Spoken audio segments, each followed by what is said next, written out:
You want to know what comes between me and my Calvins?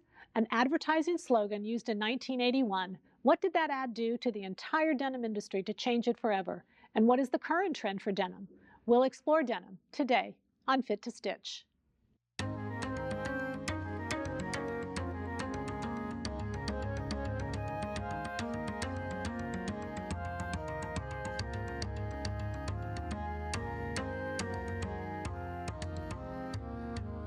Fit to Stitch is made possible by Vogue Fabrics, Evanston, Illinois;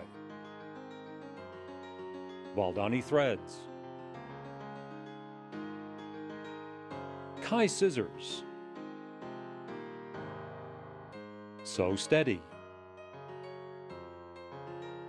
OC Sewing, Buena Park, Fullerton, Garden Grove, and Irvine, California; Richland Sewing Center, Dallas, Texas, and the Metroplex; Fabric Warehouse, Lakeland, Florida; Longview Sewing in Longview, Washington; Paramount Sewing in Eugene, Oregon; and Elliott Berman Textiles, New York City. Retro, revisited, and updated. And I don't think there's lots of things we're going to look at during this series, but one very important factor that we really want to spend some time on is denim and the jean and what has happened to that denim and jean over the many years from the 1800s when Levi Strauss traveled from New York all the way to San Francisco, and how that whole jean came about, because he was not a pant maker.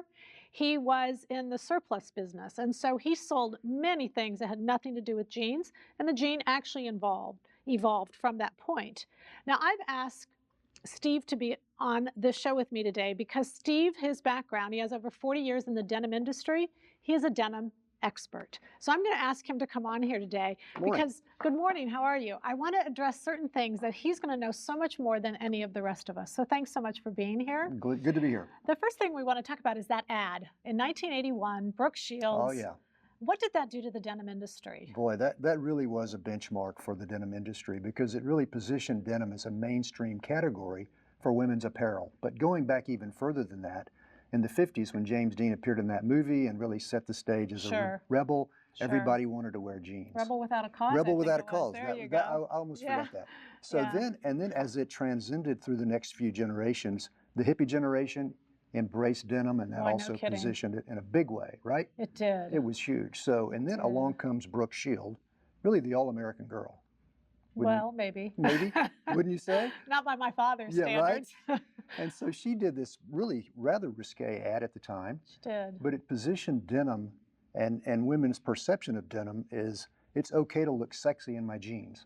And that was a big deal because then that really opened up jeans into the fashion business as a fashion category and positioned it for growth. And every retailer wanted to make a big position, a big play in denim jeans. It was really great. So if we go prior to 1981, you didn't really see a lot of jeans, because I know when I was in college, jeans were not allowed on campus. It was amazing, right? It was really amazing. Yeah. We weren't even allowed to wear them. They were not appropriate attire. Right. But at the time that ad came out, there was a lot of controversy about Brooke Shields, her age, sure, her parenting, all that kind of stuff. So I wondered, from in front of the scenes, did that have a negative effect on jeans? But you're saying it really didn't. Absolutely it really not. was very positive. I think because of the perception of her and the industry in general was that it was okay for women to look good in jeans. Wow. And prior to that, you're right, it was rather taboo at different stages of the timeline. But Gloria Vanderbilt introduced jeans the generation before that, and started the ball rolling to put denim as a mainstream category. So was she the first woman then that would have evolved? Because I think jeans were definitely not a female garment. Yeah, I think that's fair. Those years. That's fair. Jeans were more of a, I would say, a commodity category. Okay. You know, retailers carried jeans as a basic commodity stacked on the back wall. Wow. If you think about it. So just a basic. Just a basic. Sure. And you would go in and look specifically for your size, didn't pay too much attention to the finishes involved, and just find your size and walk to the And that's not a female way of shopping for jeans. It's not a female way of shopping. It is totally changed, really. So what has evolved? If we look back and fast forwarded over that 1981, what did denim go through? Well, amazingly, the position that they took with that Calvin ad, as I mentioned, positioned it as a fashion category. Okay. So at that point, manufacturers started experimenting with different treatments for denim, embellished jeans, big back Sure, pocket treatments. sure. They started putting things on jeans like rhinestones, unheard of. They started finishing jeans in They the really fabric. were. They got wild, didn't they? Yeah, no kidding. If you think about those back pockets, and still to this day, you'll find some manufacturers still doing big back pocket And known for their back embellishments. pockets. Known for that. Branded on their back pockets. That's correct. And then the other thing was just the treatment of the denim itself. So destructed denim, tinted denim, colors. Mhm. You know, denim is not always just blue. Sometimes you'll find an array of all colors, pastels, brights, Sure. and then take blue denim and tint it with just an overall tint to give it a certain shade variation. So really it evolved into this huge fashion category that now if you walk into any mainstream department store, or really any store in any channel of distribution, denim occupies a huge space within that assortment. So if I'm not in the industry and I walk into a store and I see all this denim, would I ever think that anything would ever come along that would overtake the denim market? Funny that you asked that, because in the last few years, the introduction of athleisure wear, which is what we refer to it as, and it's this whole athletic, active apparel category Wow. that includes things like yoga pants. Yoga pant. Oh no, to the And denim industry, leggings. that had to be a It real, was a shocker. I'll bet it was. Yeah, not to say that the denim industry wasn't evolving already Okay. as an industry and getting smarter about what they brought to the consumer, but it really forced them to speed up that evolution of fashion and also fabrics. But that whole yoga pant, and if you think about it, leggings and jeggings, Mhm. all those quick pull on, very comfortable knit bottoms that you see everywhere. Wow. You know, you see them at the grocery store, you see them out shopping, you see them at the movies, not just working out. So So who came first? Was it the yoga pant that made the denim industry fall in, or how did this yoga pant kind of drop from the ceiling? you know, again, it was the athleisure wear and the I see. athletic Okay. business that brought that to forebear. But the denim business, although they were evolving, probably weren't evolving as fast as they should. Sure. So what the impact Because they was, had all the market. they had the a big market. corner in every store. So that's forced them to speed up the evolution of fashion and fabric. And really the biggest influence that the yoga pant and athleisure wear has had on denim, I think, is the fabrics that you find today. Super stretchy, Sure. up to 50% stretch if you can imagine. They're no longer 100% cotton. Wow. At one point, all you could buy was 100% cotton Sure, jeans. denim was cotton. Those Denim was two cotton. words were synonymous with each Not other. so today. Mhm. It's lycra, it's spandex, it's polyester. Once a taboo word, right? Polyester. Sure, absolutely. And now it's very acceptable. It is still taboo by sewers, maybe sometimes, but we're learning how Yeah. polyester is changing and evolving, so it makes a difference. Sure, it's Would you amazing. consider yourself a denim kind of guy? Absolutely. Because isn't everyone these days a denim Everybody kind of guy? wears denim. Everybody's wears denim. And you wear denim just about anywhere, right? You see it everywhere. In church, Sure. at the movies, Yeah. fine dining. Broadway plays everywhere. Broadway plays. It penetrates It's very everything. acceptable. So customers have asked me over the years if they see a certain name and they know that name means quality, Mhm. and then they go and they find it in a, they see it in a high-end store Sure. for maybe $500 or $600, and then they find it in a lower-end store and it's only $100 or even less. Right. Is it the same denim? You know, that's a great question. And, you know, the denim manufacturers have had to evolve to make sure they sell all categories and classes of trade just to survive, right? Sure. So you'll find a vast price range from, you can go to department stores today and pay $200 or $300 for a pair of jeans. You can go into some mass retailers and pay $20. And I'm not saying there's anything wrong with either one of those. Sure. But I think generally you could stick to the old rule of thumb that you get what you pay for. Okay, that's fair. That's fairly accurate, although there's some exceptions to that. But the make of a pair of jeans with the zipper, the make of the fabric, the quality of the fabric, the amount of stretch, the weight of the denim, all goes into the cost of the garment. Sure. So you really just have to be a smart shopper. And then price value is another thing we talk about a lot in the industry. What is that pair of jeans really worth to that particular consumer? So a pair of jeans might be worth $200 to you, Hmm. but another consumer might say, I'm only willing to pay $20 for that pair of jeans. Sure. Thus the differentiation of classes of So you're trades. trying to kind of skim out anything that you can do to get that pair of pants down to 20 That does happen. that you That's don't correct. have to eliminate in the higher end That's exactly pants right. because you know the markup's there. That's right. So would that include the fit? Would the fit then kind of be cut back as well? You know, every manufacturer has their own product development teams with their own specs. That's an important point. With their So they're own actually specs. different in the higher end. Sometimes. It's That's not right. the same team. That's just Not the same team. Oh, that's interesting. So That's there not the has to same be team. more attention to detail, Yes. even though we may not see it or know it. Yeah, But it would- clearly differentiated between the upper end and the lower end. The lower end, in order to get to that, let's say, $20 price point, there truly is only so much a manufacturer can do to that Sure, garment. that's You know $20 goes quick. that. It does, right? And so in order to hit that $20 price point, the manufacturer has to get paid. Sure. Now the retailer has to get paid. Yeah. And you see there's a gap there. So everybody wants to get their profit.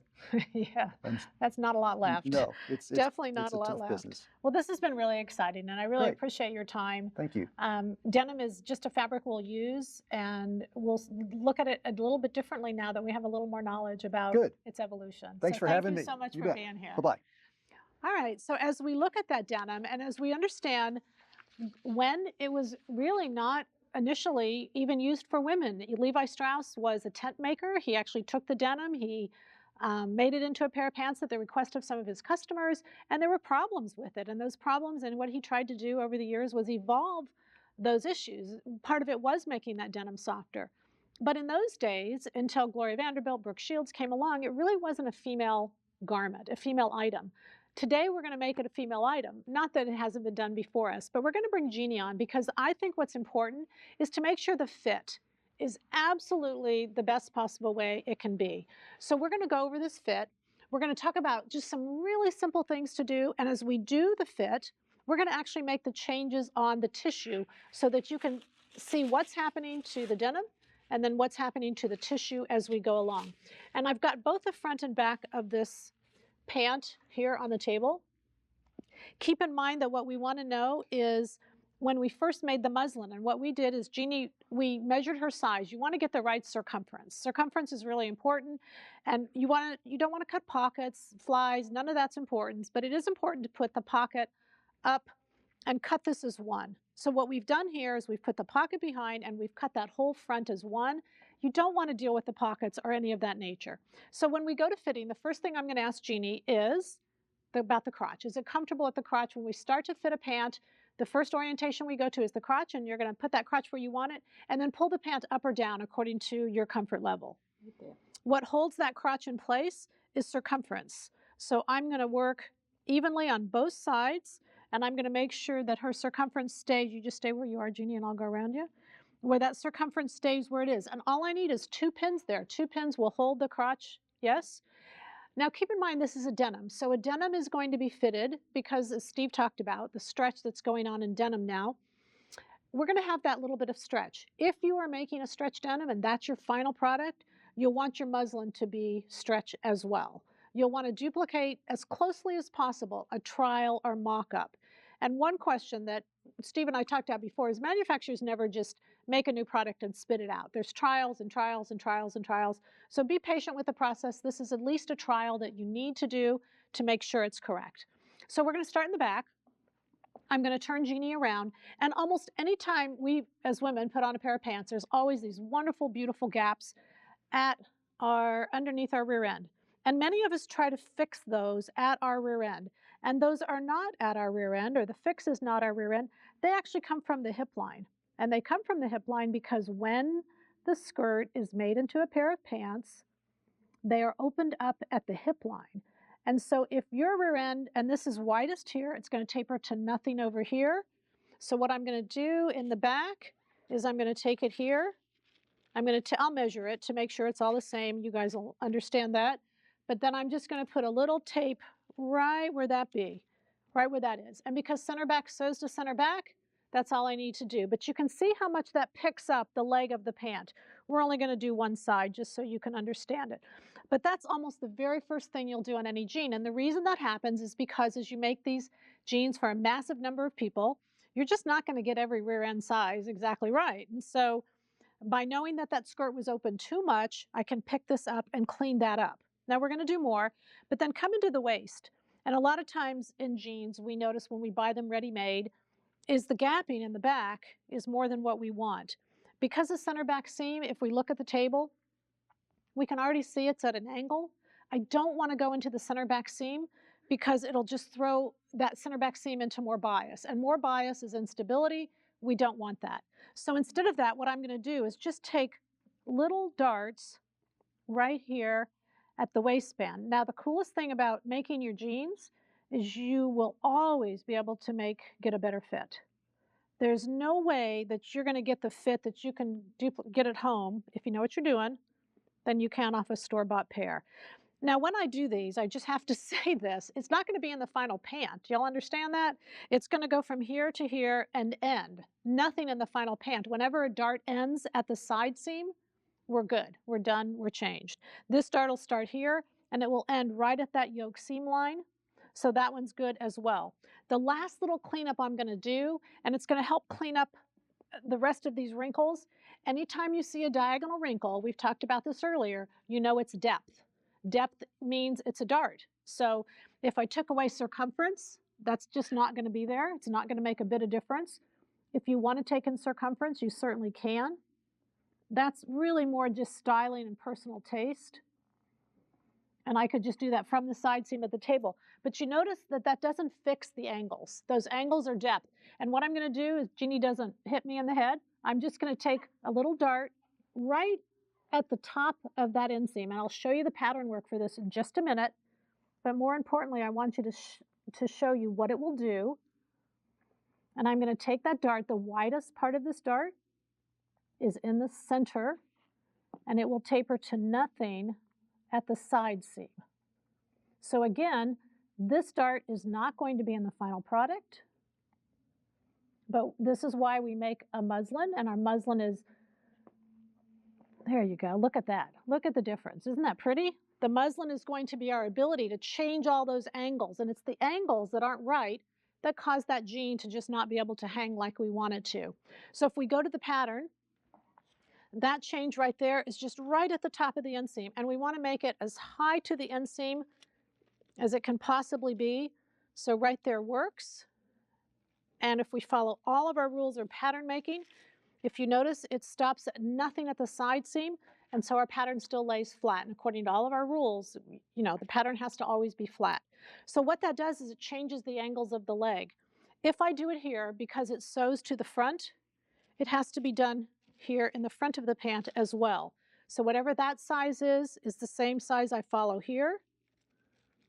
And I take it to nothing. So on Jeannie, I want to do that. I want her to turn around, if you don't mind. And because we've done it to the inseam right in here, I'm going to reach in and do it to that same amount here. And what you'll find is that the pant will look so much better when you do this. But I'm going to recommend, because I've been doing this for a long time, always do the back first. The back generally has more issues. It's a little more difficult to fit the back of a female than it is the front. So go ahead and do the back. And then if you have to make any of those changes, you're going to come around to the front and do that as well. Okay. Looking pretty good, huh? I know you probably can't see them, but that's okay. Are they where you want them to be on your waist? Yes. All right. Another thing you want to do is just smooth out this hip. When we take it off the table, and let me show you this, we're actually going to use a French curve. And what we know about French curves is French curves will follow the shape of our hip on the side. So we're going to lay that French curve along here and make sure we pick up those differences. You can see that if I have it too straight, and over the years when Levi first released pants, let me just show you this, they always followed the top part of the French curve because men are straighter and they follow the top part of the French curve. If I put the top part of the French curve on this pattern, you'll see that I leave off all this circumference. And so it doesn't matter how much bigger the size becomes, it's just not going to ever be the right shaping. So if you've had that problem in the past with buying jeans, recognize that you're on the more curved part. They're both hip line curves, they're both acceptable, but we need to put it up more like so. So what we did is we made all these changes. Jeannie's going to exit, And because we've made her pant, we've actually made her final pair of pant. We want her to show that off because we wanted to go through the process exactly as you would go through the process. And while she's changing, what I want to do is talk about a contemporary pant. Steve had mentioned that denim made through all those changes, and there was embroidery and there was pocket changes, and all of those things took place. And we found that even today. So I think it's so fascinating as we go back and look at the old denim, and then we come in and see what's in the style today.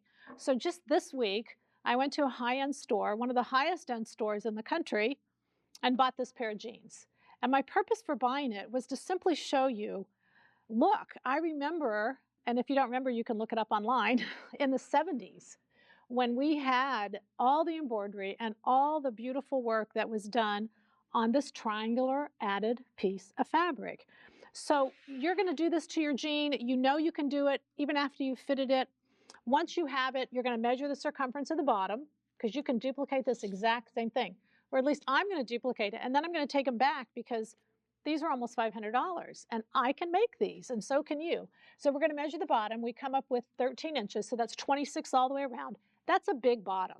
So just kind of go through some of the things you wear and some of the things you do and make sure you want that wide of a bottom.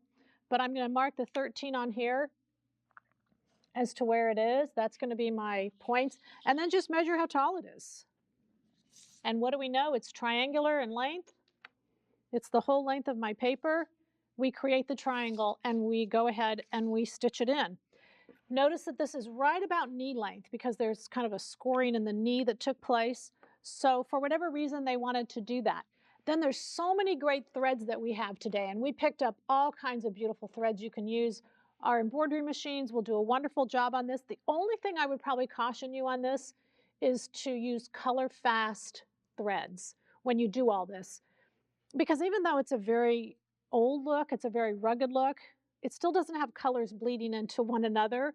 And then also, if you notice with the stitching, there's no double stitching done on this at all. And one thing I loved about this pair, embraced about this pair, I'm not sure what's the right word, but I loved that there was no hem at the bottom. When I was in college, one of my college summers was I worked for a jeans company, and all I did all day long was alter jeans. And the jean hem was so important to those customers, how it was, what color it was. I mean, it was just the details were just really critical. So if you notice, when you go to see jeans you like and when you're trying to duplicate them, no question, notice the details. I put this pair of jeans out because I wanted to just give you a heads up when you are making them. I made these for my son, and he was so excited because he's thin and doesn't like all the bagginess in jeans. And I said, hey, I can deliver whatever you want. Whatever you like, I'm good to go. And so I went through, made the whole process, you know, make sure the fly, because it's one way for men and one way for women, and just kind of be aware of that. It's kind of all changed to men these days, but be aware of that. But anyway, when I was all done with it, and I said, I love these. Why don't you try them on? And he tried them on. I said, do you like the way they fit? He said, yeah, I love them. I said, okay, so I could tell by his face he didn't really like them. And I said, what don't you like? And he said, I don't know. It took him a while. Anyway, after he thought about it and came back, he didn't like the stitching.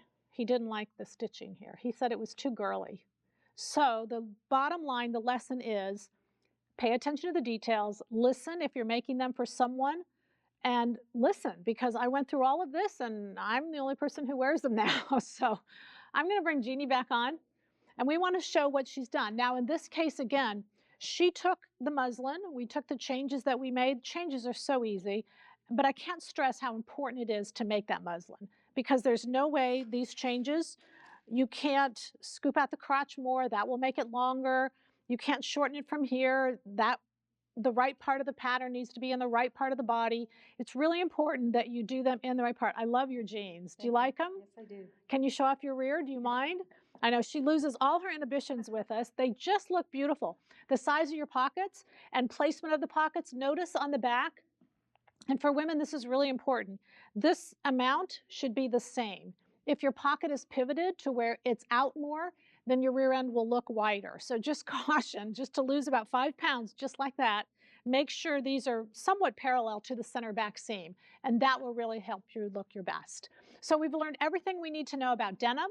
We've certainly learned more than what we know about fitting and how to get them exactly right. So you are ready to go. And as far as whether they're Calvin's or your name on them, I think you will absolutely love whatever you create. Next time on Fit to Stitch, we're going to talk about skirts and how they're just not a sarong that's wrapped around us anymore with a pin to hold them in place. They're actually much more sophisticated than that. So be sure, number one, get your denims made. Love them, live in them. Someone said to me, why would I make a denim? Because they'll fit so well. And once you make a pair, you will never go back to buy them again. Thanks for joining us. See you next time on Fit to Stitch.